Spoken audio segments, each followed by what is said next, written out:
Selamat pagi pemirsa, Anda menyaksikan Kilas Nusantara Pagi bersama saya, Rina Anggraini. Kami telah mengemas 3 berita terkini dari dalam negeri untuk menemani sarapan Anda hari ini.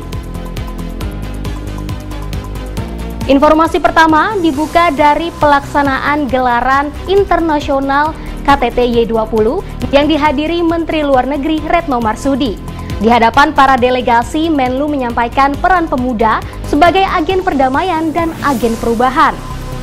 Selanjutnya, masih terkait perhelatan internasional, Menpora optimistis ASEAN Para Games 2022 yang berlangsung di Solo akan sukses. Wali Kota Solo, Gibran Rakabuming Raka pun telah memastikan arena serta kondisi para atlet yang akan berpartisipasi telah siap sepenuhnya.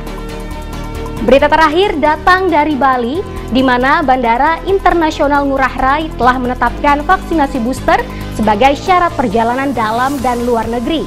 Di tengah kebijakan baru ini, jumlah wisatawan di akhir pekan tidak menurun. Kita simak informasi selengkapnya berikut ini.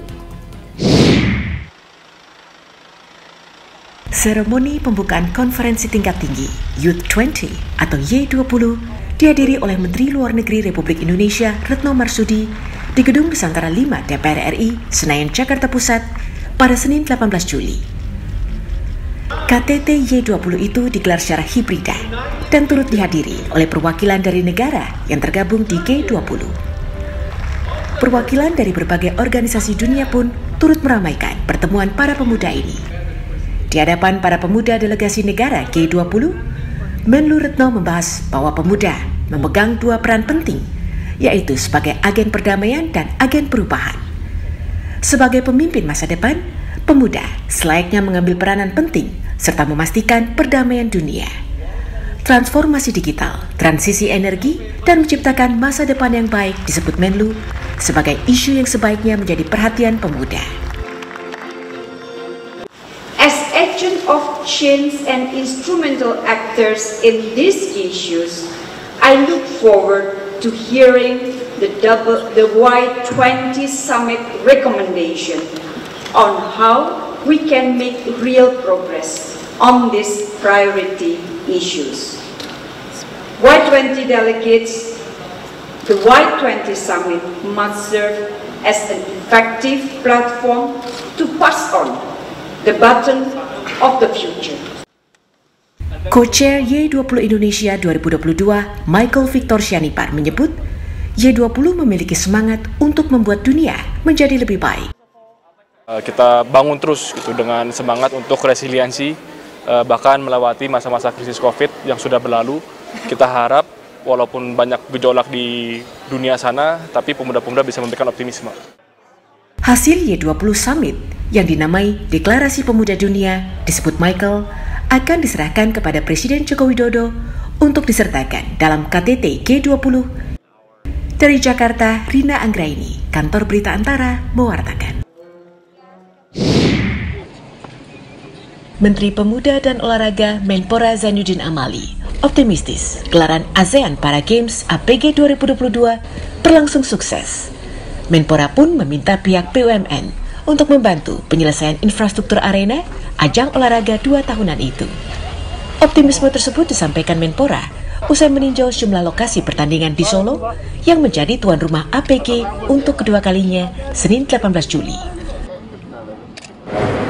Saya optimis tentu, kami pemerintah pusat, Pak Presiden berharap pelaksanaan di Solo yang kedua kalinya ini bisa sukses,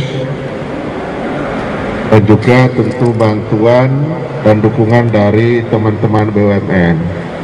Ada Waskita, kemudian ada Pirama dan lain-lain yang diberi tugas untuk membantu menyelesaikan infrastruktur pertandingan ASEAN Para Games.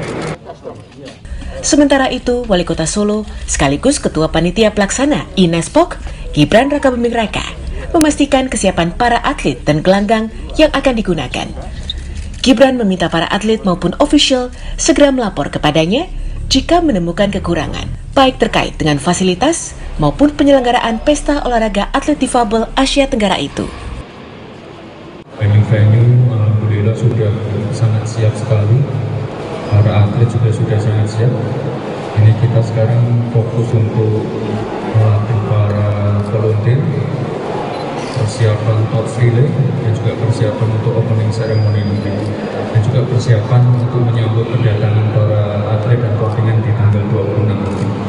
Tapi insya Allah semuanya sudah dipersiapkan dan mohon doanya semoga semuanya lancar. Dalam kesempatan itu, Zainuddin didampingi Gibran meninjau kesiapan sejumlah gelanggang ASEAN Para Games, di antaranya Stadion Manahan sebagai lokasi pertandingan atletik, tenis court Manahan Solo, Gor F-Kor UNS Solo, serta Stadion UNS Solo. Menurut Menpora, dengan Solo menjadi tuan rumah, dapat memberikan manfaat lebih bagi para atlet untuk menggunakan gelanggang sebagai tempat berlatih. Dari Solo, Jawa Tengah, Danika Priani, Kantor Berita Antara, mewartakan.